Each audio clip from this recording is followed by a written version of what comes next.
Have you experienced bed bugs when you first moved into a new home? I'm allergic to bed bugs. Swollen because the bed bug, it's so bad. Have you guys experienced moldy ceiling in your rental apartments? Have you seen black toilet with strong urine smell? Have you seen moldy bathroom? How about tons of men's hair stuck in the sink for many years? And why it became yellow kind of wall? Oh, and also have you seen noisy washer like this? I've experienced all of the above in the past couple of weeks and I'm so fed up and tired. For those of you who don't know me, I just moved to Singapore. Originally, I was so excited to finally build my home base here and move into my new apartments, especially after 22 days of quarantine in a room with no open air. But there have been endless of issues that I have to deal with, to the point that I'm so fed up. So I want to share with you my horrifying experiences dealing with this apartment in Singapore and 7 practical advice to you on what to pay attention to, how to deal with different home issues. This video will save you a lot of time whether you look for new apartments or live in your own property or even just stay in a hotel.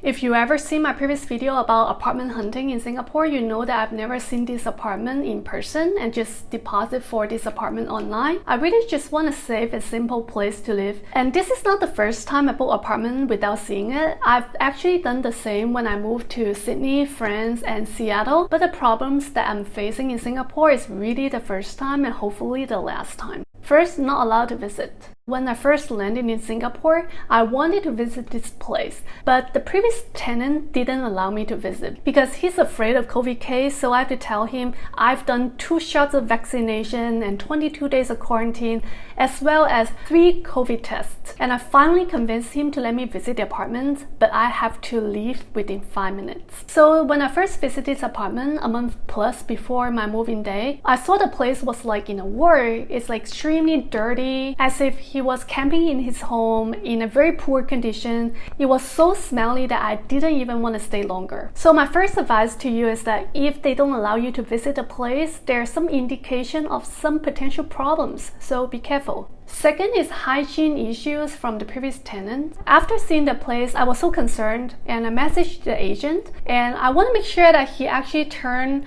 the apartment to me in a very clean condition. He said no problem, the tenants will clean it, but I felt very skeptical. So guys, advice to you is that if you see the previous tenant didn't keep the place in a clean and good condition, don't rent it because there will be a lot of potential problems afterward. The third thing is that agent was not present when turning in the keys to me. So on the day when the agent passed the key to me, I said to him that it's better that we meet in the unit so we can walk through everything and make sure it's right. But he said he was very busy, so I actually met him at the previous place where I was staying. Then followed by that is the moving day. I entered the room. Oh my god, ew. Seeing all the moldy bathroom, black toilets and sink and men's hair that haven't been cleaned for years, coupled with urine smells and moldy ceiling, I really almost threw up. Seriously, I couldn't eat anything that day. Then I contacted the agent and said that he should have cleaned the place before turning to me. Then we agreed on hiring a cleaner to help me out. I went out to buy all the cleaning tools and called the cleaners, and the cleaner finally helped me out to get rid of the urine smells,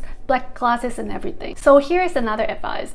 Always meet the agent in the unit to walk through everything. Otherwise, later there would be a lot of arguments who breaks what, who didn't clean what. Number 4, most are serious problems. Then more and more problems keep coming in. The moldy smell got me dizzy and headache and I couldn't sleep at all. When I talked to the agent, he said the molds are quite normal in Singapore because it's by the water. But I was like, no, I also lived in Singapore for 2-3 years before. I never see molds in my apartment and I always kept it clean. I never saw any molds. Then I talked to other people and researched online and I realized the molds actually cause a lot of health issues such as nasal infection, immune system problem, among others. Because it's causing serious health issues, so I insist in removing this right away. Then after a couple of days, the agent finally found someone to do something. Okay, so someone came and brought in a jar of paint. I was shocked. Why mold removal professionals are painting it only? Then I realized they use the sealant to cover the molds and paint over it. So the problem with doing this is that you're not removing the existing molds. You're only using a sealant to cover on the surface over it. And what the anti-molds can do is that it prevents the future molds from growing and expanding, but it doesn't actually remove the existing molds. So my advice is to get someone to do this in a proper way. So the right way to do this is using a bleach solution to remove the molds and then paint over it. And this method they're doing it, I call it 2-in-1. It's cost saving so that they don't need to remove the entire big area, just use something to cover it.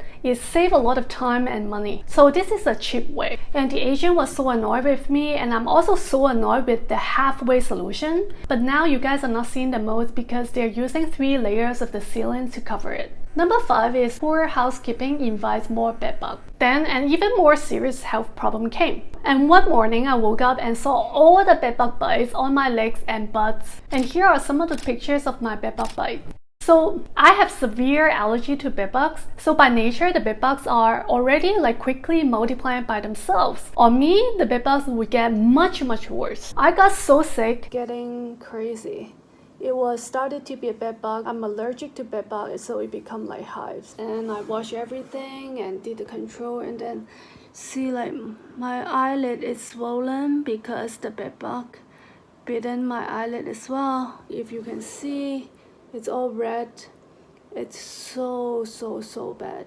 Now I'm in the clinic seeing doctor the very first thing in the morning because it's very itchy. And at the time I hadn't fully unpacked yet, so I have to quickly go into my luggage to find a Japanese medicine where I can treat my bedbug bites. So if you stay in a hotel and you're afraid that hotels are not very clean, make sure to bring one of these sprays to protect yourself. Do you guys know what food bedbugs eat to survive? Human blood. Yes, they suck your blood as their food, and they only came out when you're sleeping because they can sense your body heat. So the same day, quickly, I contacted the agent again, and I said, you got to find pest control to come in quickly as soon as possible. And back and forth, he's not really happy paying for this. So in the end, after a long argument discussion, he finally agreed to find someone to come in. And he said the only time the pest control to come in is the working hour next week. And I was like, I've already got bitten like this. You still want me to wait until next week? Seriously? So I said, I'm available today. They can come. Then the agent said, which part of the working hours do you not understand in my sentence? Today is Sunday. I got so upset because I'm really sick with bedbugs. So I went ahead and found a 24-hour bug control to help me. The guy came and helped me to treat the entire house with chemicals, and the chemical will be left there for 30 days because the bedbugs travel and can set nests everywhere, so you have to treat the entire home. Okay, the same night, I saw the first bedbug died. It was so nasty.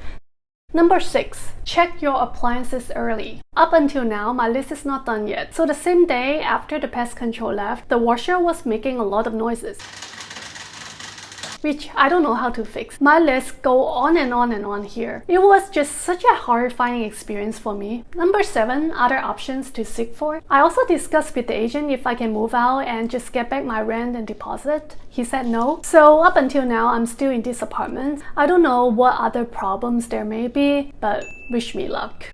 Alright, thank you so much for watching until the very end. I hope I provide some tips on how to deal with your home issues, rental apartments, or hotel in the future. If you want to support my channel, please join my Patreon at patreon.com/thekrazykoala. I'll put the link in the description box. See you next week.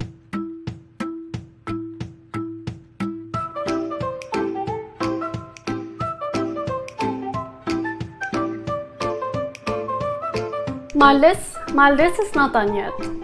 Up until now,